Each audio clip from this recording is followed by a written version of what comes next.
अस्सलाम वालेकुम।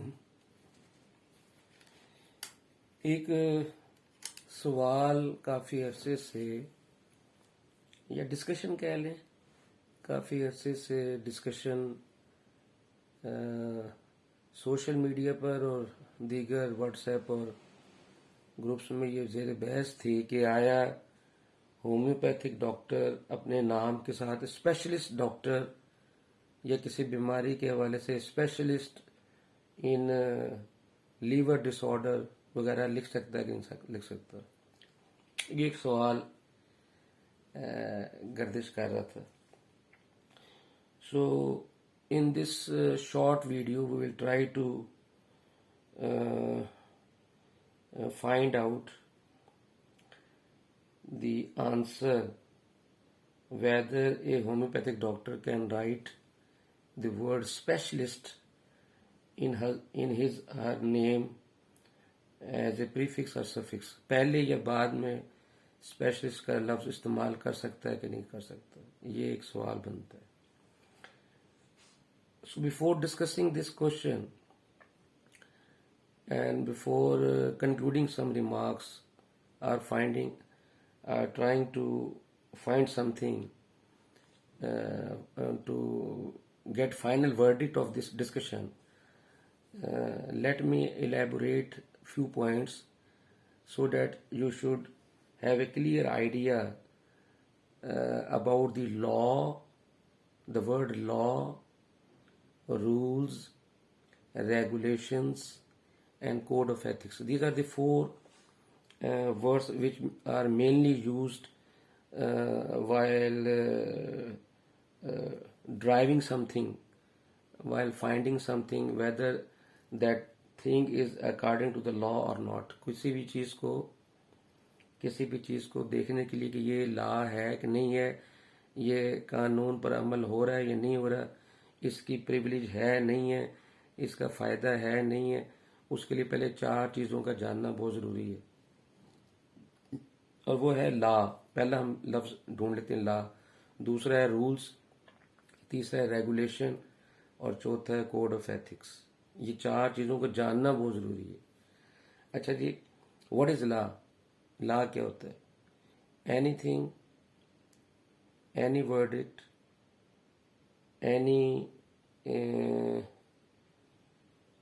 any law any law passed by the parliament is called law.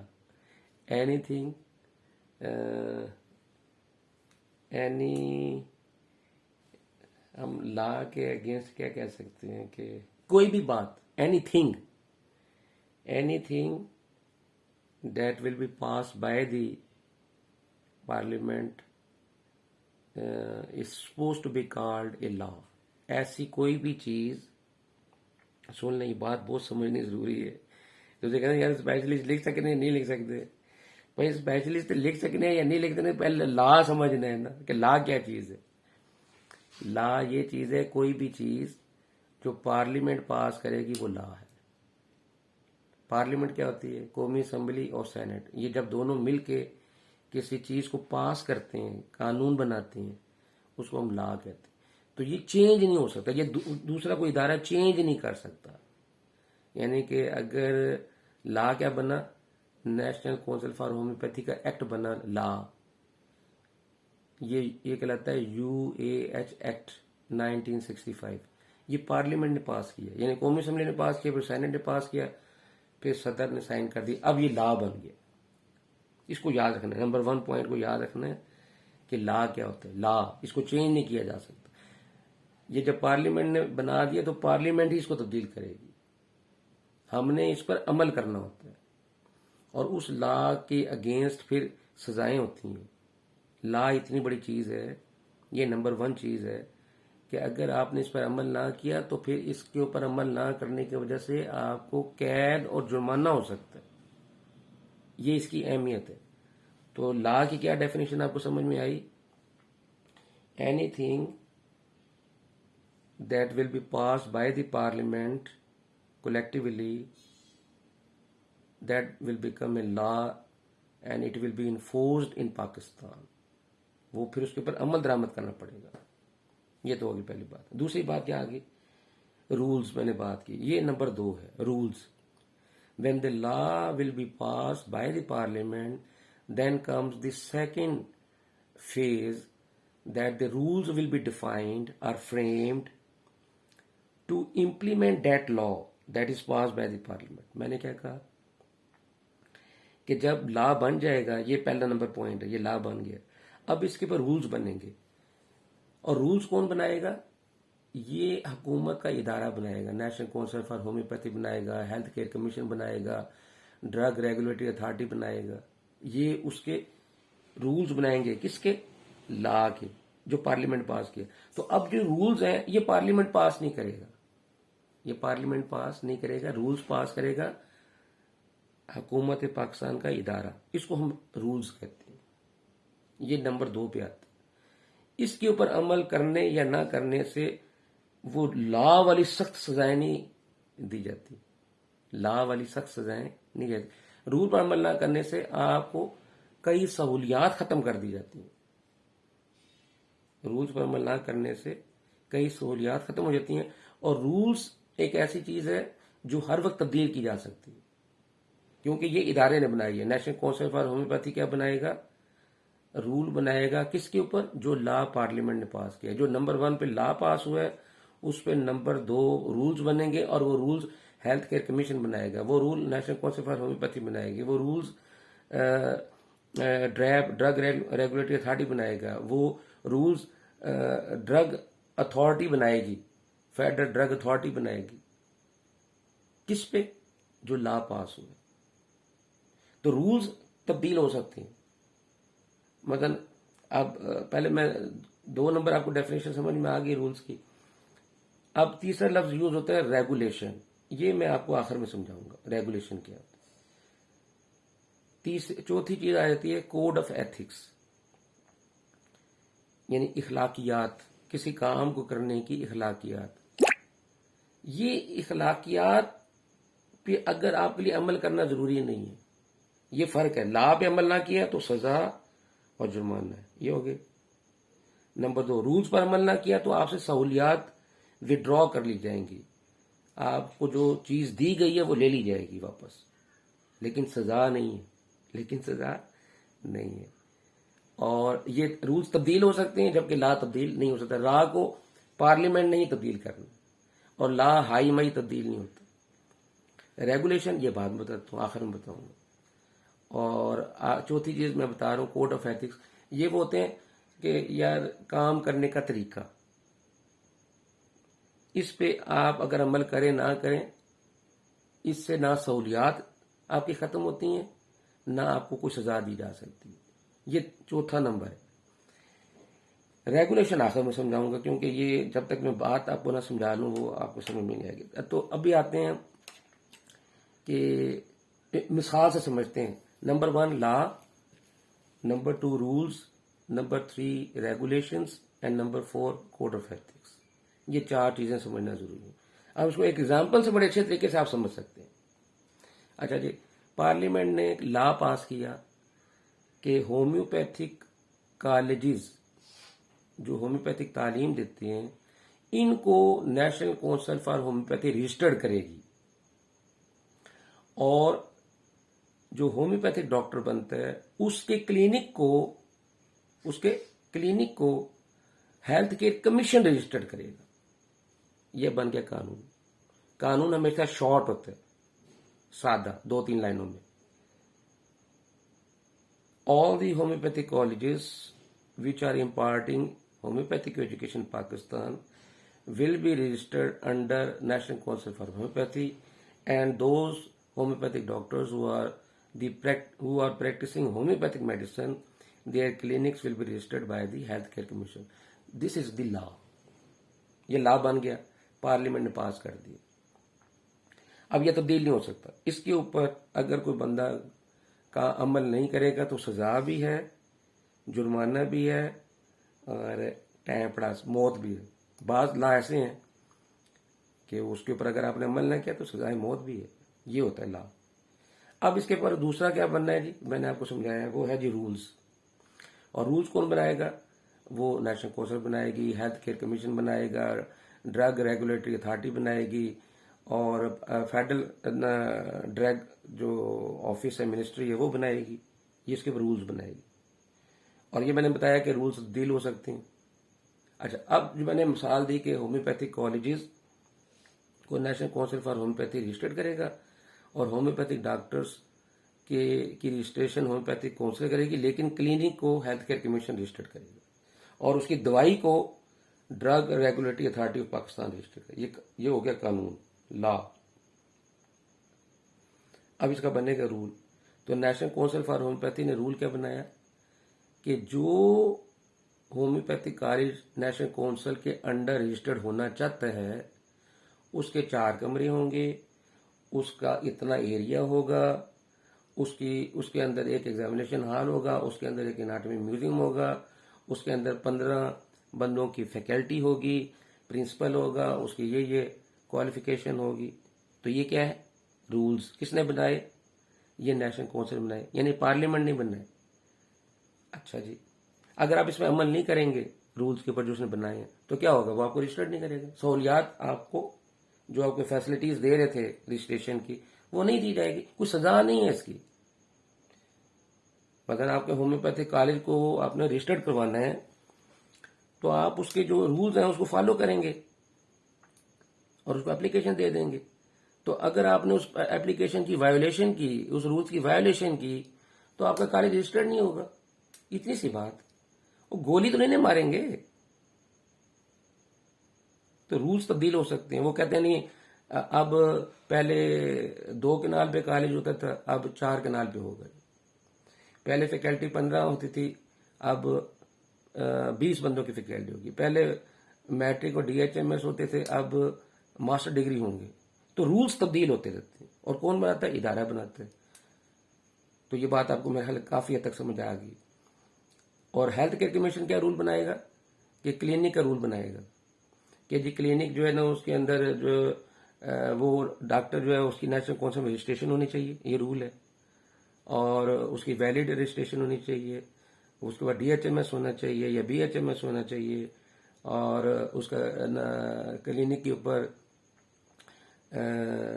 जो assistant है वो पढ़े लिखे होने चाहिए। उसकी होम्योपैथिक डिस्पेंसरी पे जो चीज़ें हैं, मतलब फर्नीचर है, इतना फर्नीचर होना चाहिए, इतना फल होना चाहिए। ये क्यों, कौन बनाएगा?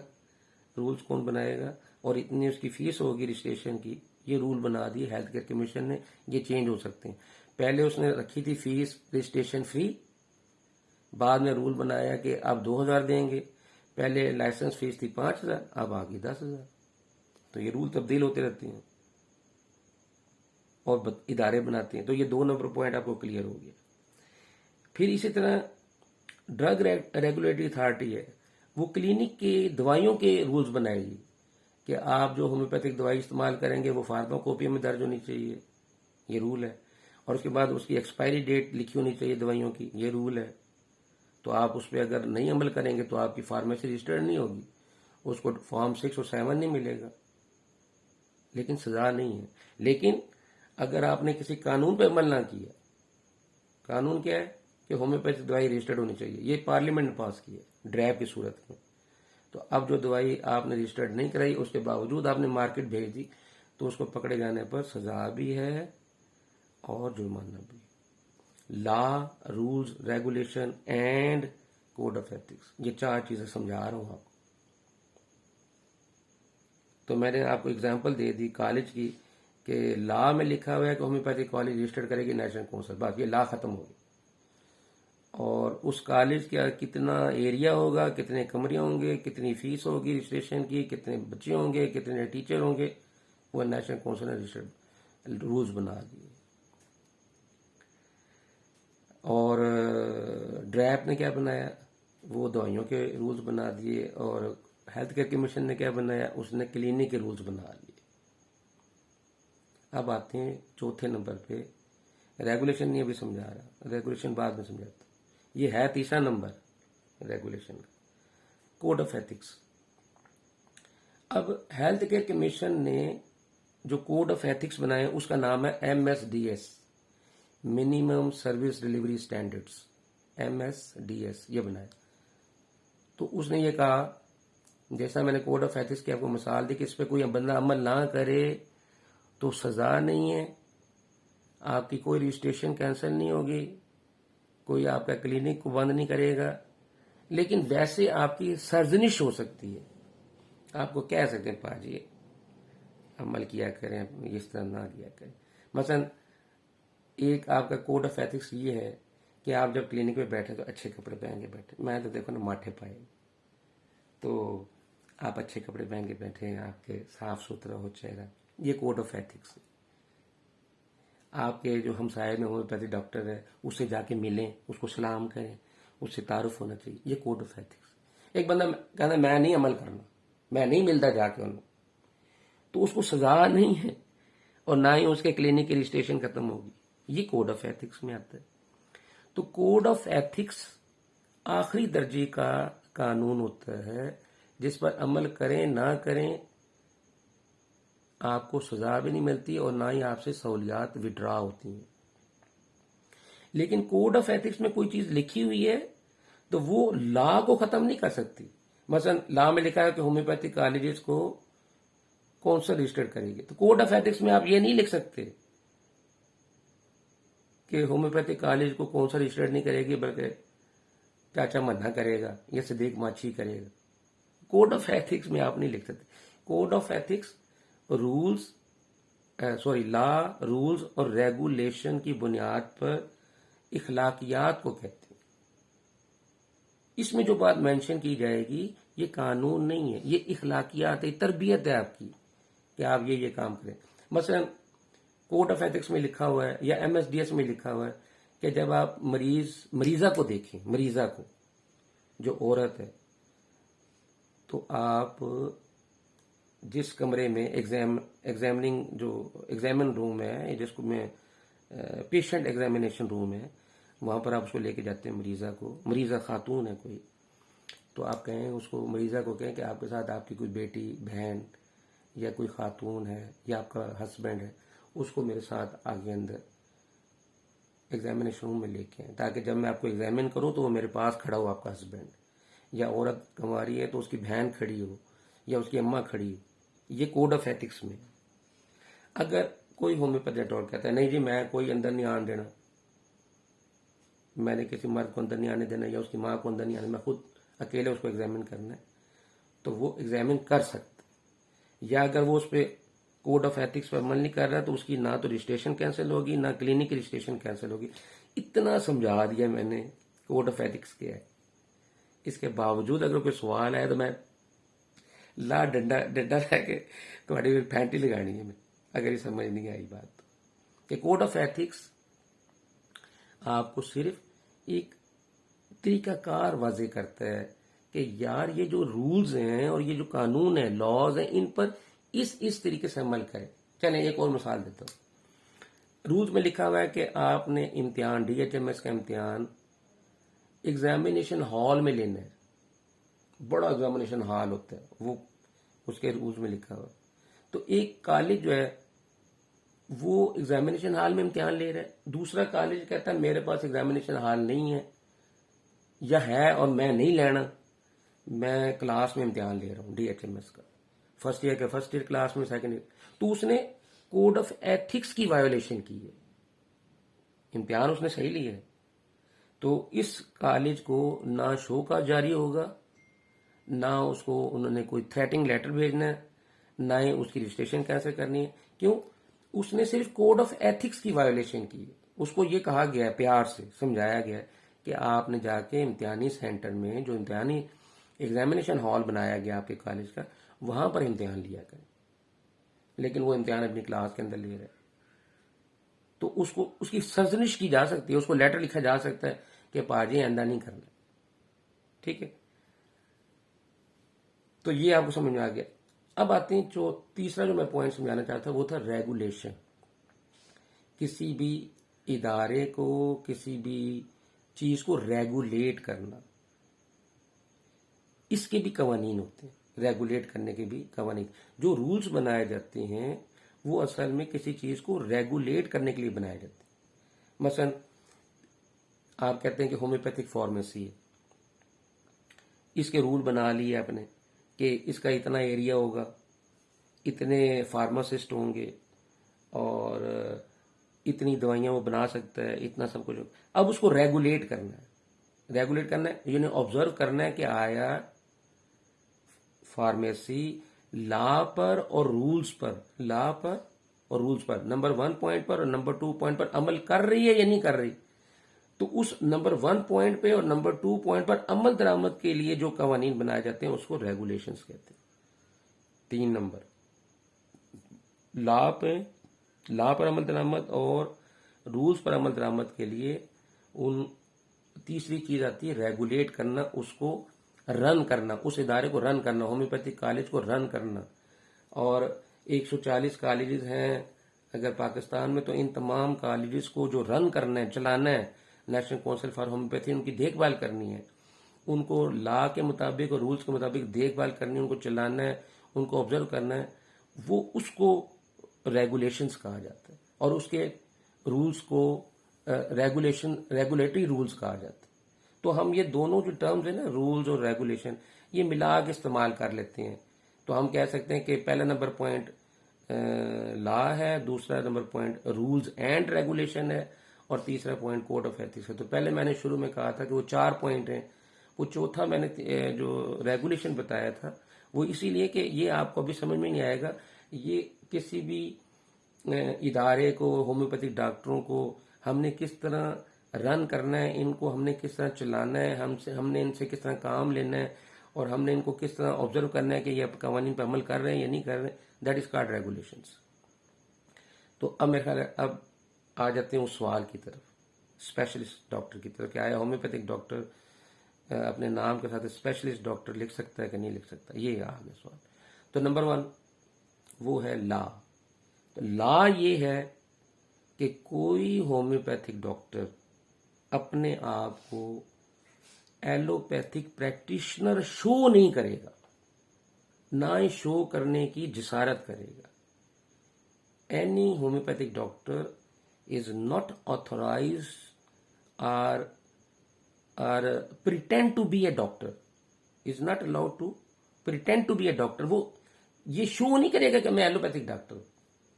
इसलिए for that purpose all the homeopathic doctors must write complete title with his name, homeopathic doctor. They will not use the single title doctor. अब ये लॉ में लिखा हुआ है कि होम्योपैथिक पूरा लिखेगा, होम्योपैथिक डॉक्टर लफ्ज यूज करेगा और सिंगल डॉक्टर यूज नहीं करेगा। अपने आप को डॉक्टर शो नहीं करेगा, अपने आप को एलोपैथिक डॉक्टर शो नहीं करेगा, अपने आप को एलोपैथिक प्रैक्टिशनर शो नहीं करेगा, अपने आप खुद कोई भी होम्योपैथिक डॉक्टर ड्रग्स को और एलोपैथिक मेडिसिन को यूज नहीं करेगा। ये किधर लिखा हुआ है? ये लॉ में लिखा है जो पार्लियामेंट ने पास किया। तो ये हो गया सख्त काम नंबर 1 कि आपने अपने आप को डॉक्टर शो नहीं करना है, ना आप डॉक्टर हैं। अगर आप डॉक्टर हैं, बनना चाहते हैं, तो पीएमडी से चले जाएं, एमबीबीएस करें, पीएमडी से डॉक्टर बन जाए, कोई मसला नहीं। अगर आप वो डॉक्टर बनना चाहते हैं तो आप उधर चले जाएं। जब आप इधर आ रहे हैं नेशनल काउंसिल फॉर होम्योपैथी में, उसके कवानीन के नीचे आ रहे हैं, तो फिर आपको उसके कवानीन पर अमल करना पड़ेगा। ये नहीं होगा कि आप होम्योपैथिक डॉक्टर बने और अपने ऊपर आप डॉक्टर होने की फैसिलिटीज लें। नहीं, आप डॉक्टर नहीं, आप होम्योपैथिक डॉक्टर हैं। और लॉ क्या है, यानी कि नंबर 1 पॉइंट क्या है कि आप एलोपैथिक ड्रग्स यूज नहीं कर सकते। ये किधर किधर लिखा हुआ है? ये ड्रग एक्ट में भी लिखा हुआ है। ये जो फेडरल गवर्नमेंट का ड्रग एक्ट है ना, उसके अंदर भी लिखा हुआ है कि आपने एलोपैथिक दवाई यूज। तो आप सिर्फ नेशनल काउंसिल फॉर होम्योपैथी के एक्ट के ऊपर अमल नहीं करते, आपको हेल्थ केयर कमीशन का, ड्रैब का और ड्रग का, इन सारे कवानीन के ऊपर अमल करना लाजमी है। ये पार्लियामेंट ने पास किया। अब आ जाते हैं इसके आगे रूल्स के ऊपर आ जाते हैं। जब आपने लॉ में ये लिख दिया है, इस बात को फाइनली अब मैं कंक्लूड करने लगा, जब लॉ में ये लिख दिया है कि आप अपने आप को एलोपैथिक डॉक्टर शो भी नहीं कर सकते, प्रिटेंड भी नहीं कर सकते। प्रिटेंड का मतलब है कि इशारा करना, लोगों को थोड़ा बहाना, लोगों को थोड़ा चक्कर देना कि मैं डॉक्टर हूं। आपने वो चक्कर भी नहीं देना। ये लिखा हुआ लफ्ज, ये चक्कर भी नहीं देना, पूरा होम्योपैथ डॉक्टर यूज करना, फिर ड्रग्स भी नहीं यूज करनी, कोई एलोपैथिक मेडिसिन भी यूज नहीं करनी, उसको पोटेंटाइज करके भी नहीं यूज करना। ये लॉ में लिखा हुआ। तो लॉ का मतलब है सख्त, इस पर अमल दरामद आपने ना किया तो फिर सजा भी है, कैद भी है, जुर्माना भी है। ये लॉ है। अब एलोपैथिक डॉक्टर एमबीबीएस करने के बाद आगे स्पेशलाइजेशन करते हैं और वो कहलाते हैं स्पेशलिस्ट। यानी कि किसी ने ईएनटी में स्पेशलाइजेशन की है तो वो कहेगा ईएनटी स्पेशलिस्ट, ठीक है। किसी ने अल्ट्रासाउंड में की है तो कहता है अल्ट्रासाउंड स्पेशलिस्ट, ठीक। वो इस तरह अपने नाम के साथ स्पेशलिस्ट यूज करते हैं। या वो जो एक यूरोलॉजिस्ट लफ्ज यूज करते हैं, स्पेशलिस्ट, ठीक है ना। और या फिर वो साइकेट्रिस्ट यूज करते हैं। ये सारे स्पेशलाइजेशंस हैं। जब आप डॉक्टरी लफ्ज यूज नहीं कर सकते और डॉक्टर शो भी नहीं कर सकते और डॉक्टर होने का बिहेव भी नहीं कर सकते, आप होम्योपैथिक डॉक्टर हैं, आपने होम्योपैथिक डिप्लोमा किया, होम्योपैथिक डिग्री की हुई है और होम्योपैथिक लॉ के साथ आप अटैच हुए हैं, तो आपने होम्योपैथिक ही रहना है। अब बार बार उधर क्यों घुसते हैं, उस डॉक्टरी लाइन में क्यों घुसते हैं? और अगर घुसना चाहते हैं तो घुस जाए वहां जाके, उधर आप एलोपैथी एफएससी प्री मेडिकल करके एमबीबीएस करें और जाके पीएमडीसी में रजिस्टर्ड हो जाए, तो ले लें फैसिलिटीज जो आप लेना चाहते हैं डॉक्टर की। तो होम्योपैथी करके उधर नहीं जा सकते। तो जब आप डॉक्टर का लफ्ज यूज नहीं कर सकते, डॉक्टर शो भी नहीं कर सकते, प्रिंटेंड भी नहीं कर सकते, ये लफ्ज देखें जरा डिक्शनरी में जाके खोलें। Even you can't pretend to be a doctor, आप अपने आप को डॉक्टर का शो भी नहीं कर सकते किसी के आगे। तो स्पेशलाइजेशन उससे ऊपर की चीज है। ये कहते हैं स्पेशलिस्ट लिख सकते हैं, तो हम स्पेशलिस्ट भी लिख सकते हैं, हम ये भी कर सकते हैं। और यार उन कितने थोड़े ना दिमाग बंदा खाए खपाए। और जब डॉक्टर नहीं लिख सकते तो स्पेशलिस्ट तो उधर उत्ते वाली चीज है, वो किसने लिखोगी? और फिर मजे की बात है जिसका रेफरेंस दे रहे हैं वो उत्ते लिखे है कि नहीं कर सकते। यार देखो मैं पढ़ के सुना ना बोलने आगे से ना तो ਤੁਹਾਨੂੰ एक तो तुम लोग पढ़े लिखे नहीं होम्योपैथ डॉक्टर, एक तो तुम लोग पढ़े लिखे नहीं, दूसरा पढ़े लिखे होने की कोशिश भी नहीं करते। ये लिखा हुआ है, देखें जी।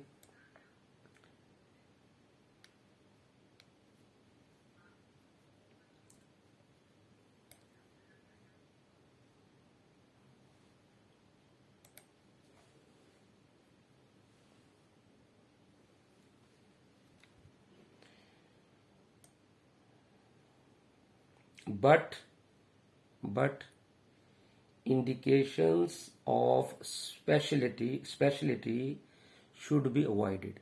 But indications of specialty should be avoided. ये कह रहे हैं हम स्पेशलिस्ट के लफ्ज यूज कर सकते हैं, वो कहते हैं नहीं कर सकते। But indications of speciality should be avoided. लेकिन आप अपने नाम के साथ स्पेशलिटी या स्पेशल होने का लफ्ज यूज ना करें। ऊपर अगर पूरा प्लेट दी प्लेट यानी नेम प्लेट जो बाहर आपने लगानी है, नेम प्लेट या क्लिनिक के बाहर बोर्ड लगाना है, वो क्या हुआ? The plate should be unostentatious. बड़ा मोटा तो मुश्किल लफ्ज है अनऑस्टेनिशियस। इसका मतलब होता है खाम खा किसी को भड़कीला शैबा नहीं देना मैं बड़ा बड़ा doctor. Unostentatious, the plate should be unostentatious, यानी कि प्लेट के ऊपर जो बाहर आपने बोर्ड लगाना है ਉਹਦੇ ਉੱਤੇ ਤੁਸੀਂ ਲੰਬੀ ਕਹਾਣੀ ਨਹੀਂ ਪਾਣੀ। ਇਹ ਇਹਦੀ ਅੰਗਰੇਜ਼ੀ ਹੈ, ਉਹਦਾ ਤਰਜਮਾ ਤੁਹਾਨੂੰ ਪੰਜਾਬੀ ਕਰਕੇ ਦੱਸਣਾ ਪਿਆ। ਇਹ ਖਿਲਾਰ ਨਹੀਂ ਪਾਣਾ ਪਲੇਟ ਦੇ ਉੱਤੇ ਲਿਖੋ ਵੱਡਾ ਵੱਡਾ ਨਾਂ ਤੇ ਫਿਰ ਵੱਡਾ ਵੱਡਾ ਨਾ ਡਿਗਰੀਆਂ ਲਿਖੀਆਂ ਤੇ ਵੱਡੇ ਵੱਡੇ ਬਿਮਾਰੀਆਂ ਲਿਖੀਆਂ, ਮੈਂ ਵੀ ਸਪੈਸ਼ਲਿਸਟ, ਮੈਂ ਵੀ ਸਪੈਸ਼ਲਿਸਟ, ਮੈਂ ਫਲਾਂ ਦਾ ਵੀ, ਮੈਂ ਗੁਰਦੇ ਮਸਾਲੇ ਦਾ ਸਪੈਸ਼ਲਿਸਟ, ਮੈਂ ਫਲਾਂ ਦਾ ਸਪੈਸ਼ਲਿਸਟ, ਮੈਂ ਮਸਕੂਲਰ ਦਾ ਵੀ ਸਪੈਸ਼ਲਿਸਟ, ਮੈਂ ਫਲ। ਉਹਨੇ ਕहा ਨਾ ਨਾ बिल्कुल नहीं करनी। And may include qualification invariably indicating authority granting it. आपने सिर्फ क्वालिफिकेशन लिखनी है, आपने लिखना है homoeopathic doctor Khalid Masood DHMS registered NCH, बस गल मुक। वो कहता है may include qualifications invariably indicating authority granting it. आपने जो क्वालिफिकेशन लिखी हुई है वो लिखें, DHMS या BHMS, और जिसने वो दी है यानी कि जो आपको रजिस्ट्रेशन दी है वो नेशनल काउंसिल ने दी है, और अगर आपने BHMS यूनिवर्सिटी से किया है तो आप उसके आगे लिख दें IUB इस्लाम यूनिवर्सिटी भागलपुर, वहां लिख दें। मैंने तो किया है तो मैं अपने नाम के सामने लिखूंगा BHMS और ब्रैकेट में लिख दूंगा इस्लाम यूनिवर्सिटी भागलपुर, या छोटा सा लिख दूं। वो कहता है वड्डा भी नहीं लिखना, वड्डा भी इस्लाम यूनिवर्सिटी भागलपुर पूरा नहीं लिखना, बस छोटा सा BHMS ब्रैकेट में लिखें IUB बस बावलपुर, ये क्लियर हो गया। इस्लामिया यूनिवर्सिटी बावलपुर लिख सकते हैं, लेकिन वो कहता है नहीं लिखना, बोर्ड नु सादा रखना, सादा बिल्कुल simple. A door plate may be placed on professional premises, एक बोर्ड जो आपने क्लिनिक पर लगाना है, दी रेजिडेंस या अपने घर के बाहर लगाना है। द प्लेट शुड बी अनऑस्टिनेशियस, ਉਹਦੇ ਤੇ ਖਲਾਰ ਨਾ ਪਾਣਾ, ਬਿਲਕੁਲ ਸਾਦਾ ਬਣਾਣਾ, ਕੋਈ ਚਮਕੀਲਾ ਕੋਈ ਅਟਰੈਕਟਿਵ ਚੀਜ਼ਾਂ ਨਹੀਂ ਲਿਖਣੀਆਂ, ਅਟਰੈਕਟਿਵ ਚੀਜ਼ਾਂ ਨਹੀਂ ਲਿਖਣੀਆਂ। And may include qualification invariable indicating authority granting, जिसने आपको क्वालिफिकेशन दी है वो लिख लो और जिसने जारी की है वो लिख लो बस। ये हायर क्वालिफिकेशन में भी यूज, मतलब किसी ने BHMS किया आगे MPhil लिख लिया वो भी लिख ले, MPhil भी लिख ले, क्वालिफिकेशन में भी use, but indication of speciality should be avoided. बस ए नहीं लिखना मैं स्पेशलिस्ट ENT ਦੇ स्पेशलिस्ट अल्ट्रासाउंड ਦੇ स्पेशलिस्ट गुर्दा मुसाना ਦੇ स्पेशलिस्ट फलां तो फलां तो फलां, ए नहीं लिखना। अब आगे क्या कह रहे हैं, provided however if a homeopath, अब होम्योपैथ की बात हो रही है, if a homoeopath restrict himself, अगर कोई होम्योपैथ है वो सिर्फ एक खास बीमारी के बारे में ही इलाज करता है, बाकी कहता मैं अक्कियां मैं नहीं करता पाजी, मेरे को इतना टाइम ही नहीं। तो वो कहता है कि if a homoeopath restrict himself to a particular type of work, वो खास किस्म का काम ही काम करता है, पर्टिकुलर काम करता है,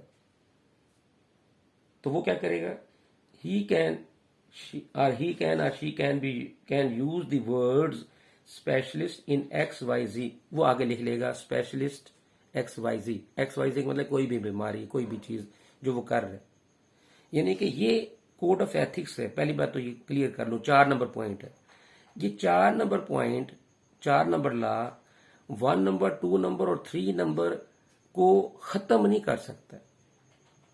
1 नंबर में लिखा है तो आप यूज ही नहीं कर सकते, डॉक्टर स्पेशलिस्ट यूज ही नहीं कर सकते। तो ये कोड ऑफ एथिक्स में आके ये नहीं लिखा जा सकता कि आपको इजाजत दे दी है, ये जो आप कहानी डाल रहे हैं अंदर, या कोड ऑफ एथिक्स में लिखा भाई, कोड ऑफ एथिक्स में लिखने के लिए कि आपको स्पेशलिस्ट आप लफ्ज यूज कर सकते हैं, लॉ में तब्दील करना पड़ेगा, लॉ में लिखना पड़ेगा। कोड ऑफ एथिक्स किसी चीज की इजाजत नहीं देता, ना ही किसी से रोकता है, बल्कि ये इस पर अमल करें ना करें ये कोई आपके ऊपर सजा नहीं है, अमल करें ना। लेकिन अगर आपने इसके खिलाफ स्पेशलिस्ट लिखा और डॉक्टर शो किया और अपने आप को एलोपैथिक प्रैक्टिशनर शो किया, एलोपैथिक प्रैक्टिशनर ये लॉ में लिखा हुआ लफ्ज, तो फिर आपको सजा दी जाएगी। तो कोड ऑफ एथिक्स में आ गया जी, मुझे इजाजत मिल गई, मुझे इजाजत मिल गई। वो कोड ऑफ एथिक्स तो 4थे नंबर का लॉ है, जो कि 1, 2 और 3 के जो लॉज हैं उनकी तशरीह के लिए, उनकी इखलाकियात इसमें लिखी हुई है। सिर्फ इखलाकियात आपको इजाजत तो नहीं ना देगी किसी कानून की, तो थोड़ा सेंस यूज करें, अक्ल करें थोड़ी सी।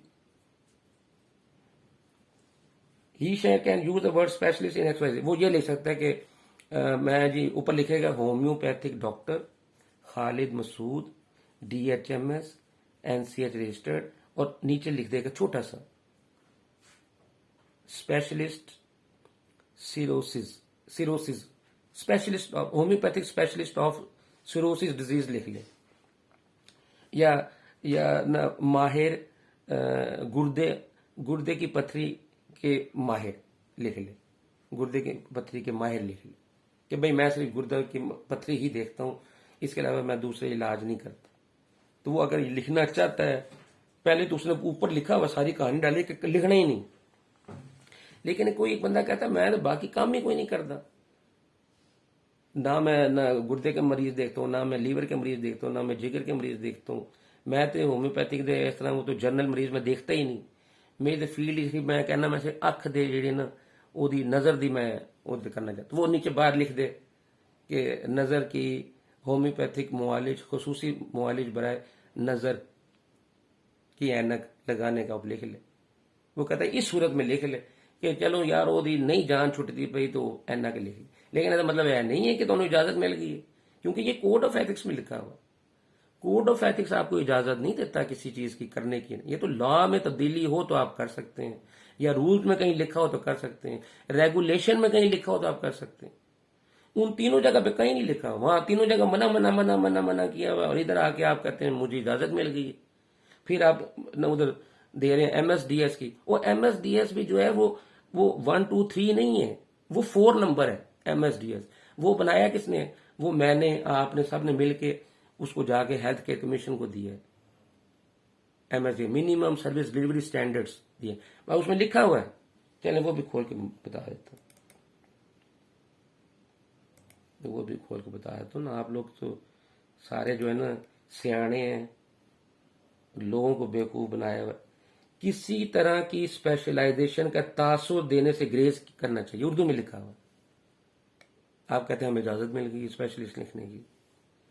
किसी तरह की स्पेशलाइजेशन का तासुर देने से गुरेज करना चाहिए।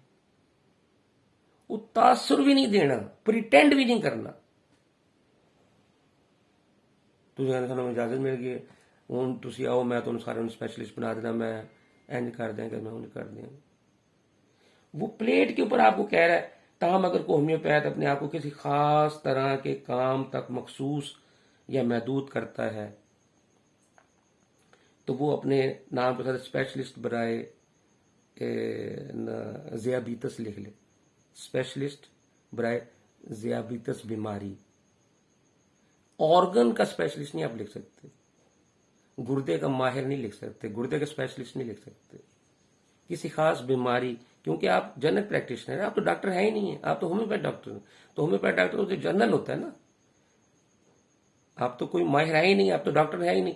तो वहां पर आप अपने फील्ड में किसी एक खास काम पे अपने दस्तरस हासिल कर लिए। मसलन मेंटली रिटार्डेड बच्चों के ऊपर आपने बहुत अच्छा काम किया, मेंटली रिटार्डेड बच्चे उस पर काम किया, तो आप लिख लें कि मेरा जो है ना माहिर अमराज सीपीएम, माहिर अमराज सीपीएम लिख लो।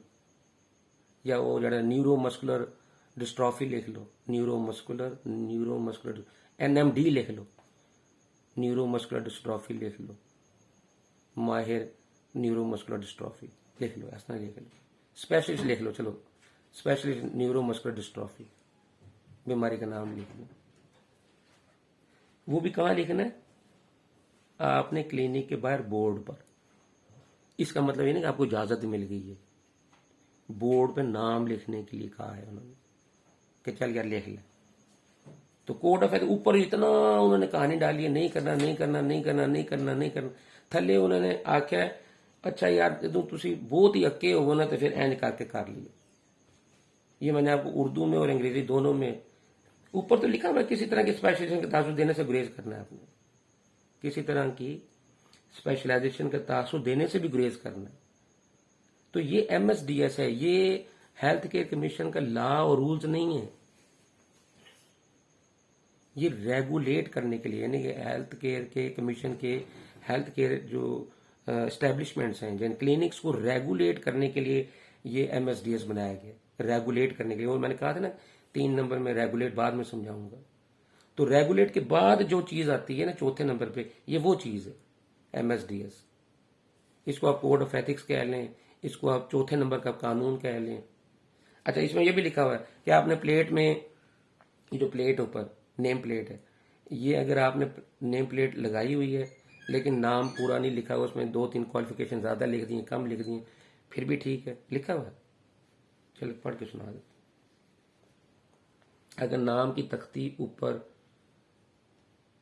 तफसील के मुताबिक है तो उसके 10 नंबर पूरे मिलेंगे। प्लेट लगी हुई है ना, 10 नंबर पूरे। अच्छा उसमें अगर आपने तख्ती के ऊपर क्वालिफिकेशन के अलावा कोई नई चीज डाल दी या पूरा नाम नहीं लिखा, या पूरी सिर्फ नाम लिखा है, क्वालिफिकेशन नहीं लिखी, नाम लिखा है क्वालिफिकेशन नहीं लिखी, तो आपको 10 में से 8 नंबर मिल जाएंगे। लेकिन अगर पूरी तख्ती नहीं है तो 10 नंबर पूरे गए। तख्ती लगी हुई है लेकिन कुछ भी नहीं लिखा हुआ, 8 नंबर मिल गए। तख्ती है, कुछ भी नहीं लिखे, 8 नंबर है। क्यों? कि वो जो आपके 2 नंबर काटे जाएंगे वो आपकी तख्ती उस रूल्स के मुताबिक नहीं है। तो तख्ती ਦੇ ਉੱਤੇ ਤੁਸੀਂ ਕਹਿੰਦੇ ਮੈਨੂੰ इजाजत लग गई या हम स्पेशलिस्ट बन गए, हम अपने आप को स्पेशलिस्ट कह सकते हैं। इतनी कहानी इसलिए मुझे ये वीडियो बनानी पड़ी कि ये बगैर वीडियो के आपको पॉइंट समझ में आ ही नहीं सकता। तो मेरे ख्याल है काफ़ी हद तक पॉइंट क्लियर हो गया। तो मैं इसको दोबारा समराइज भी कर देता हूँ कि जो कानून है, कवानीन है, उनमें होम्योपैथिक डॉक्टर को ये कहा गया है कि आप एलोपैथिक प्रैक्टिशनर नहीं हैं, ना ही आपने एलोपैथिक दवाइयाँ इस्तेमाल करनी है, ना ही अपने आप को अपने डॉक्टर शो करना है। आपने अपने नाम के साथ होम्योपैथिक डॉक्टर लिखना है ताकि मरीज को 100 मील दूर से पता लग जाए कि आप होम्योपैथिक डॉक्टर के क्लिनिक पर जा रहे हैं।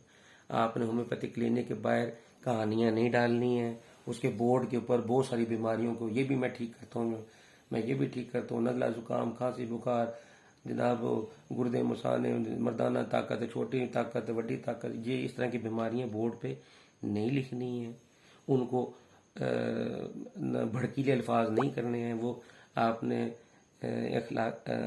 अट्रैक्शन पैदा नहीं करनी है मरीजों के लिए। अपने आप को महदूद रखना है अपनी ही प्रैक्टिस में। और जो होम्योपैथिक दवाई इस्तेमाल करनी है वो होम्योपैथिक फार्माकोपिया में दर्ज होनी चाहिए। आपने दूसरी दवाई इस्तेमाल नहीं करनी है, बेशक वो उनका रिजल्ट बहुत अच्छा है या नहीं है, बाहर में जाए, आपने नहीं करनी। तो जब आप एक कानून के ऊपर अमल करते हैं, नेशनल काउंसिल फॉर होम्योपैथी के एक कानून पर अमल करते हैं, तो उसके बाकी जो 40-45 कवानीन है उन पर भी अमल करना पड़ेगा। ये नहीं होता कि आप एक पर अमल कर रहे हैं और बाकी आपने छोड़ दिए हैं, उस पर आप अमल ही नहीं कर रहे। इसके अलावा भी अगर कोई सवाल हो आपका तो आप पूछ सकते हैं, इंशाल्लाह कोशिश करेंगे आपको बेहतरीन गाइड करने की।